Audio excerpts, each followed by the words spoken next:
Dead Cells had its final update. I've already played thousands of different builds, but today I want to show you 3 of the best ones that I've seen thus far. Today we'll focus on Brutality, but next time you see me, we'll do Tactics and then Survival after that.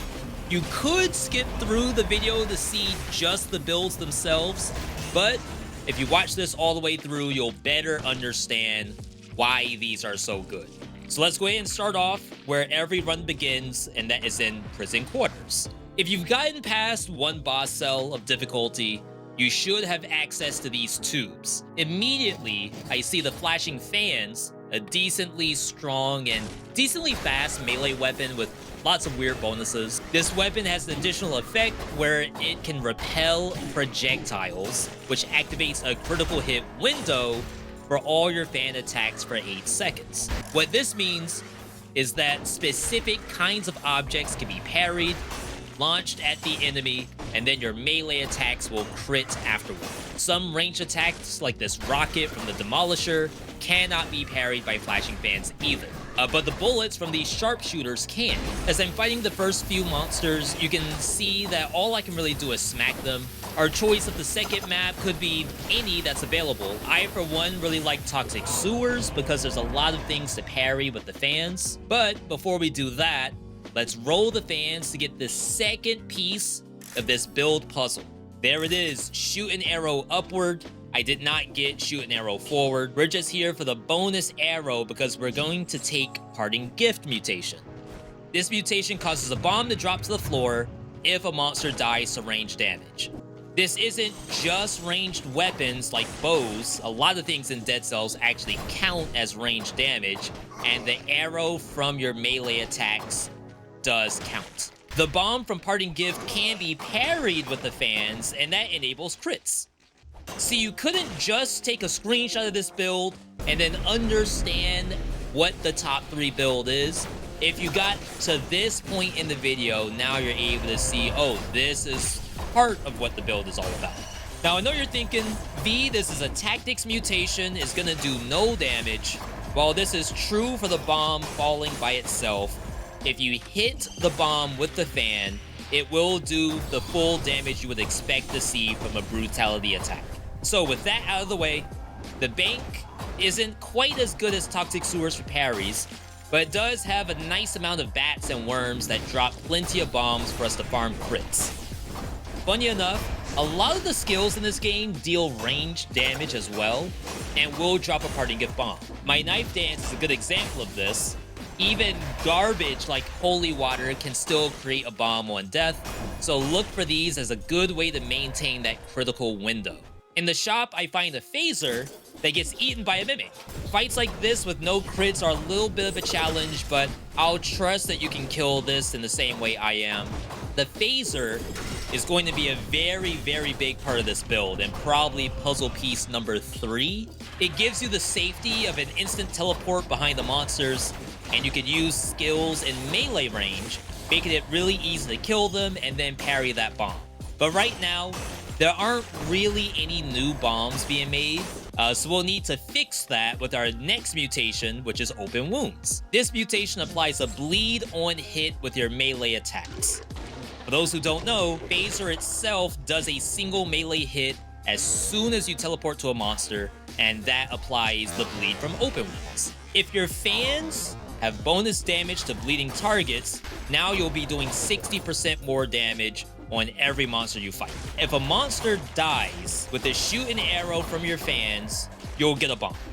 This allows you to almost, not 100%, but almost get perfect uptime on crits in biomes. To add more safety, our 3rd mutation is going to be Melee Mutation. This causes melee attacks to add a stack of slow to the enemy. With enough attacks, they'll get frozen. Luckily, Phaser itself applies a stack of slow, giving you a crazy amount of safety. And of course, during this video, we did get the legendary like and subscribe. I won't be doing any legendaries in this build, but you can still do the thing right now. Let's hop into the boss and see this in action. This is Conjunctivious, a boss that we can use Phaser to stick to until it spawns the first set of tentacles. These ads will drop parting gift bombs. Once the tentacles are dead, you'll get to attack Conjunct again. If you really want to, you can try to parry the missiles that she shoots out. This is really easy, shouldn't give you any problems so long as you don't get greedy. In the next biome, I finally show you the extra secret sauce I've been hiding and why this works so well in biomes. And that is the fact that Phaser with open wounds, with bonus damage to bleeding target, will automatically proc a big bleed smack on the enemy. Depending on the monster, this could be enough damage to kill it outright without doing a single melee attack. And surprise, surprise, it will drop a parting gift bomb. And you can parry this. So your goal to get to the next boss is to have the fans that can shoot an arrow up and forward that does bonus to bleeding targets, a phaser that does bonus to bleeding target, a skill that will drop bombs such as knife dance or lacerating aura, and then your secondary weapon could be either a shield or another ranged weapon like the throwing knives. For the second boss, I decided to go to Scarecrow. This boss spawns monsters that can, of course, drop bombs and give Phaser a nice opportunity to land attacks. It isn't the easiest fight, for sure, but there was a fun parry I wanted to show you all, which is from the sickles that Scarecrow throws out.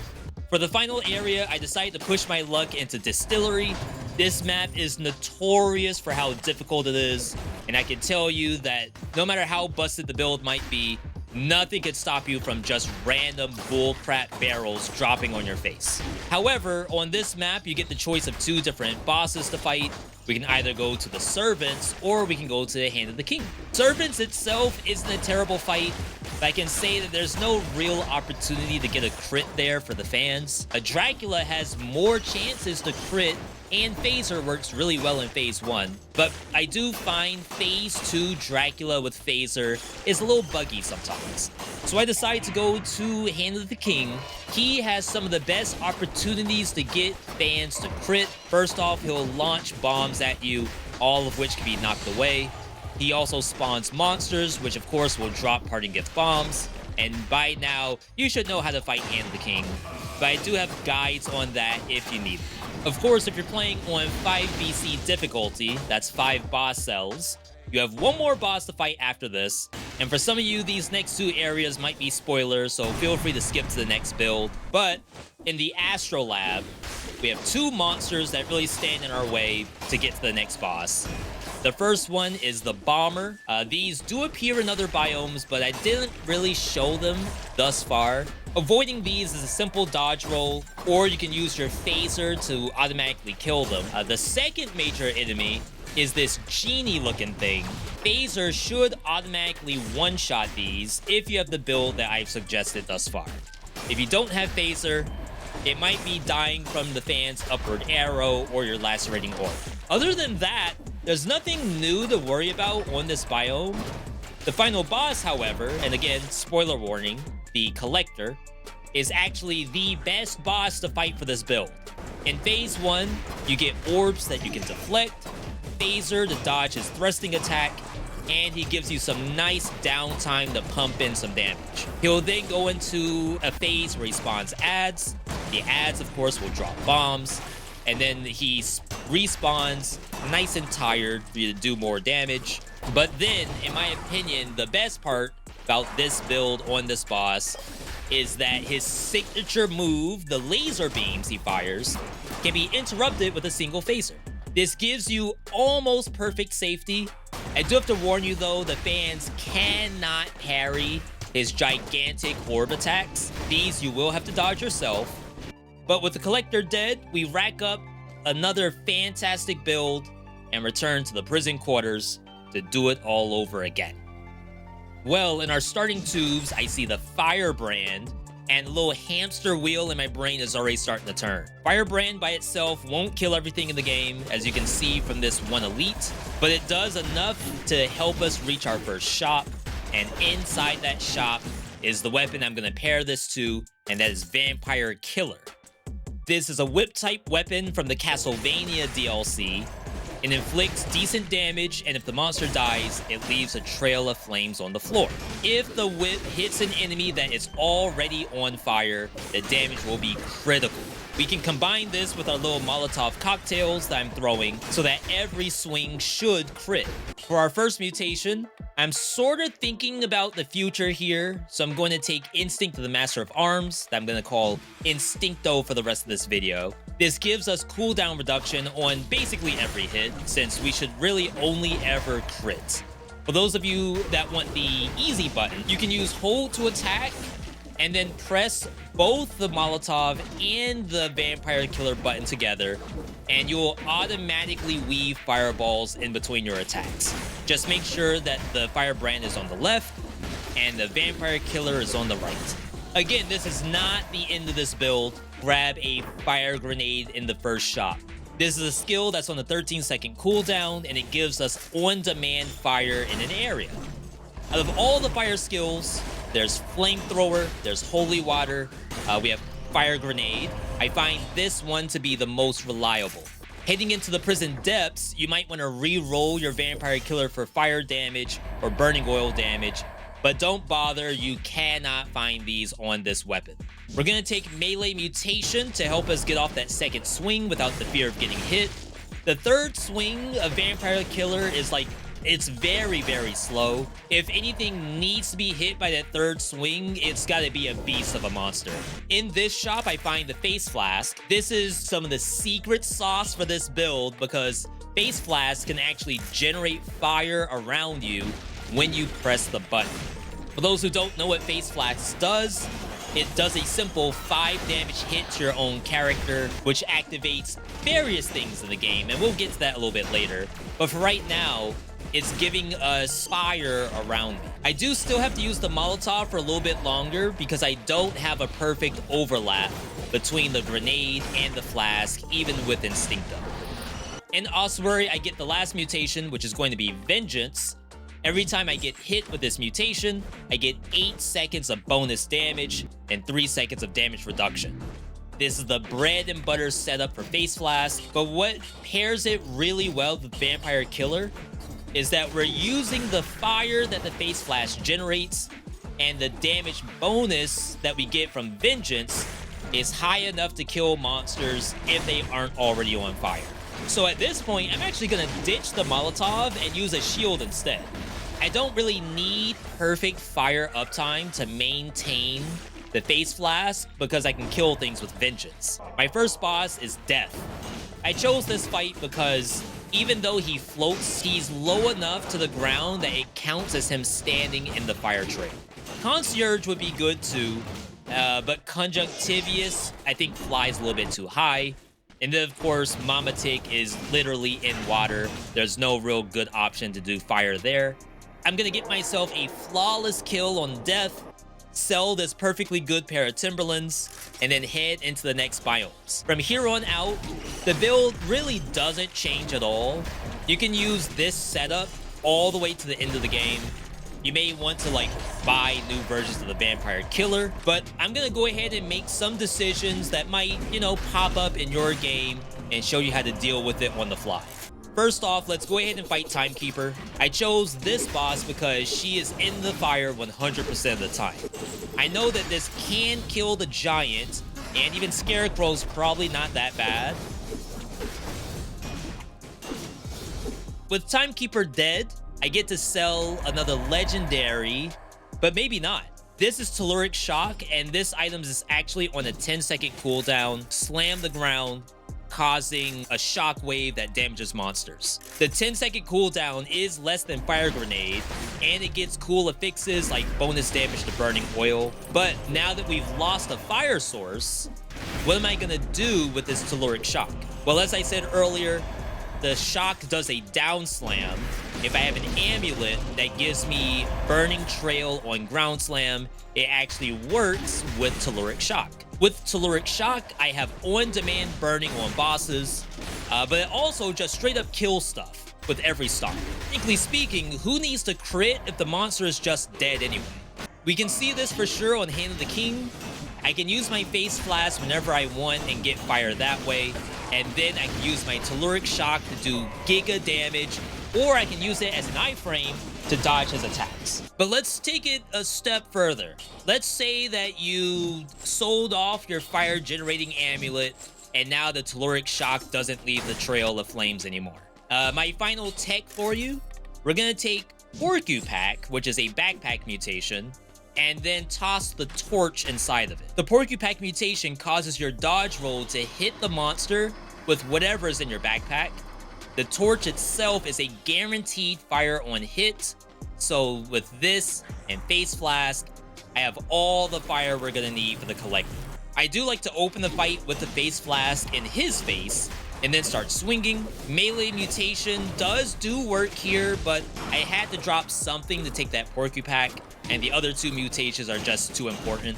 I can weave in Telluric Shocks whenever I can. I think Instincto at this point is giving us 1 full second of cooldown reduction with every swing of the whip. Finally, a quick sip, some dodges, and then the crack of the whip kills the alchemist. Get him out of here. It's time to go on to the next and final build. Alright, I have one more treat for you. One of the most hilariously busted builds in all of Dead Cells. And considering this is the last update, maybe even the last top 3 I'm gonna post, and that is the Collector Syringe. I did put this build together live over at twitch.tv/VeeDotMe. Make sure you're following over there to see this kind of stuff happen in real time.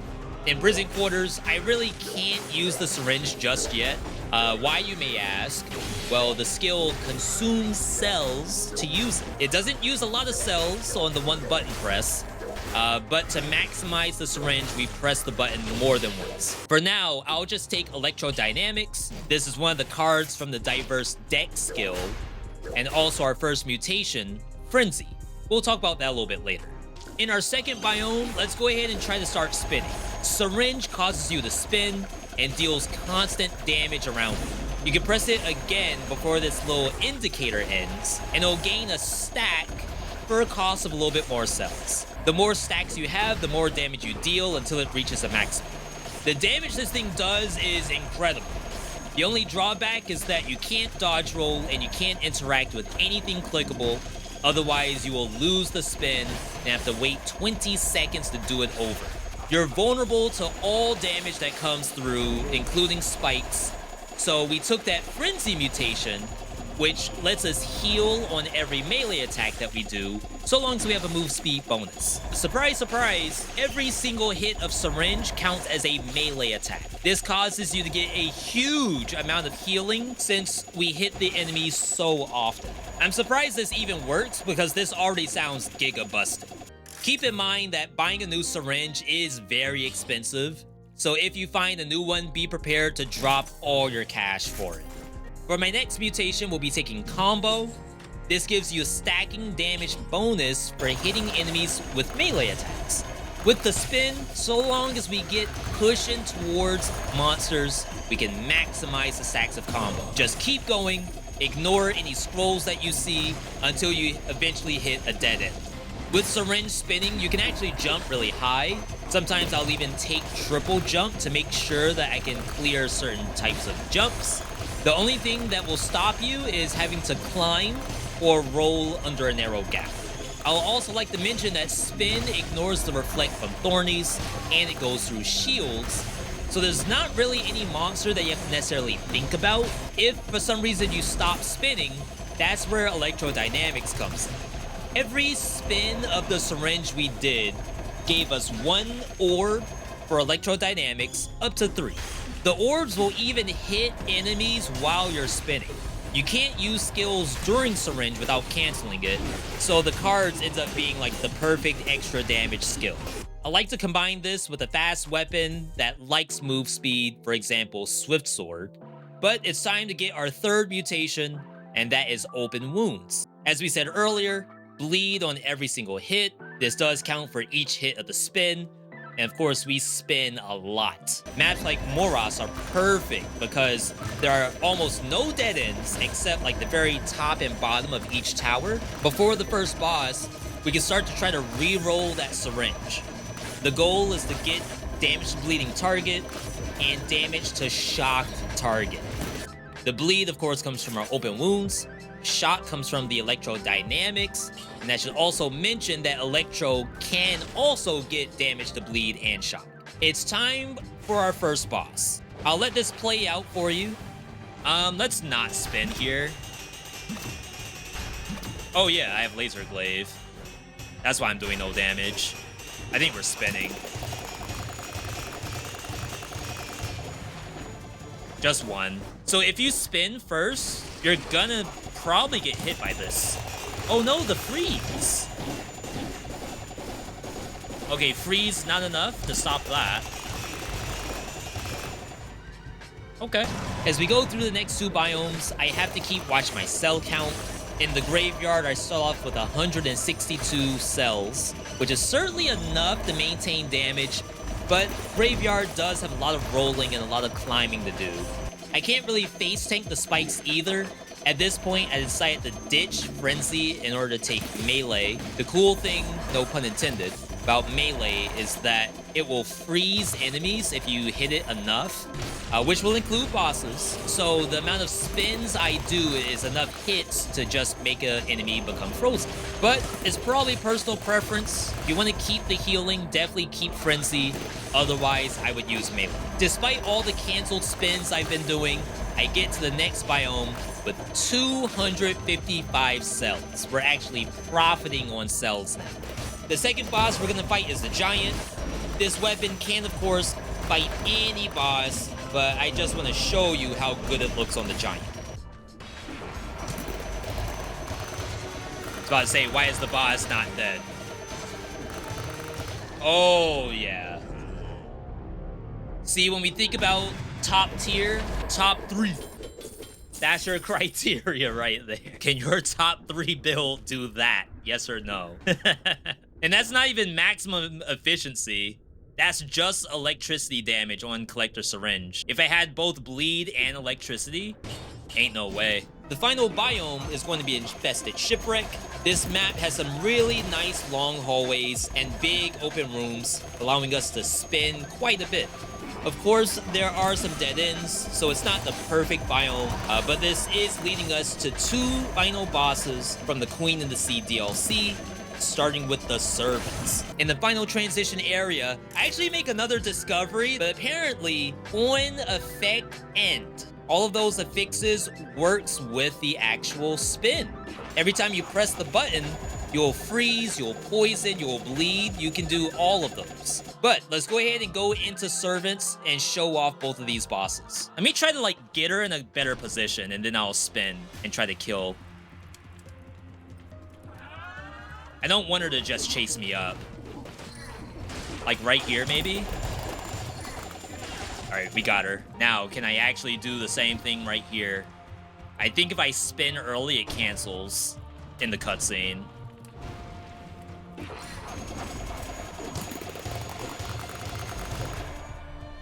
Okay, that's not broken. Look, I have to wait 15 seconds. My malaise is going up.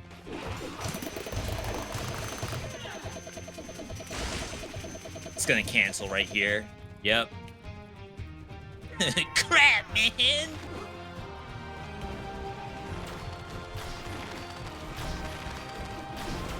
I have to wait.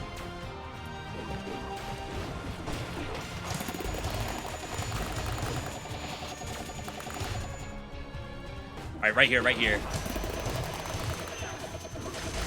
Where are you going?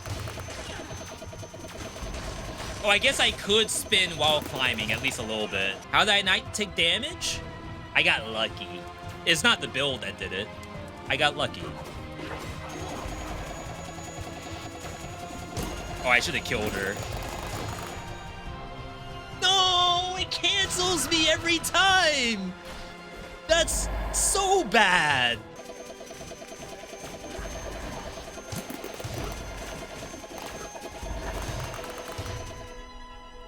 No. Unbelievable.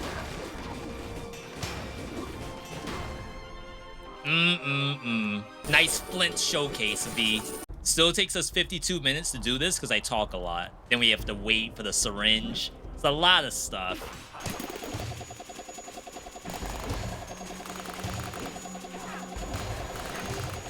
All right, she's gonna jump soon. Here it is. Oh, yeah. That, I would say that's top 3 worthy. Boom, there you have it. 3 builds, all top 3 worthy. I was a little bit worried about making a video like this because if it's the top 3, which I've done in the past, then how do you even make more videos? Of course, I have to do tactics, I have to do survival. If you can, leave a like on this video and leave a comment letting me know which build you enjoyed the most, or if there's a build I didn't show. Either way, thanks for watching, and I'll see you next run.